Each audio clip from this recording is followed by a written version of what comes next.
चरण स्पर्श किया, उनका पैर छुआ। मैं अपनी जिंदगी का एक उदाहरण आपको देना चाहता हूं।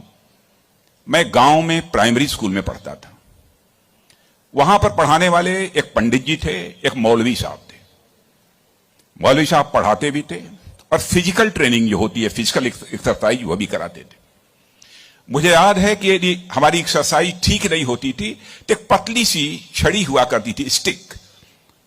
वह मौलवी साहब कभी कभी हम लोगों के पैरों पर धीरे से मारते थे, प्यार से मारते थे, डराने की कोशिश की, ताकि मैं ठीक तरीके से जो कुछ भी वो पीटी एक्सरसाइज सिखा रहे हैं उसको हम सीख सकें। उसके बाद 38-39 ईयर्स की एज में मैं जब उत्तर प्रदेश का एजुकेशन मिनिस्टर बना तो मैं अपने घर वापस जा रहा था। लंबा गाड़ियों का काफिला था। आप जानते ही हैं, कोई मिनिस्टर बन जाता है तो 1, 2, 4 गाड़ियां नहीं रहती हैं, सैकड़ों गाड़ियां पीछे लग जाती हैं। जब मैं घर जा रहा था तो हमारे घर जाने वाली जो रोड है उसके बगल में ही, लगभग हमारे घर से, हमारे गांव से लगभग 15-16 किलोमीटर दूर मौलवी साहब का घर था। मौलवी साहब रिटायर कर चुके थे, बुजुर्ग हो गए थे, आंखों से दिखाई नहीं देता था। उनको मालूम हुआ कि जिस बच्चे को प्राइमरी स्कूल में हमने एजुकेशन दी है, आज वो हमारा बच्चा इस प्रदेश का एजुकेशन मिनिस्टर होकर इसी सड़क से गुजरने वाला है।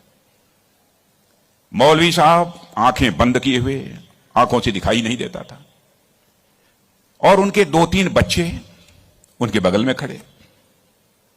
जो सज्जन हमारे साथ बैठे थे गाड़ियों में, हमारे काफिले में, उन्होंने कहा कि देखिए, यही मौलवी साहब ने आपको पढ़ाया था, मौलवी साहब का गांव है।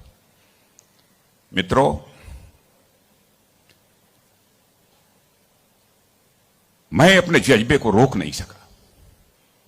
मैंने गाड़ी बैक कराई और मौलवी साहब आंखें बंद किए हुए, दोनों हाथों में हार लिए हुए खड़े थे।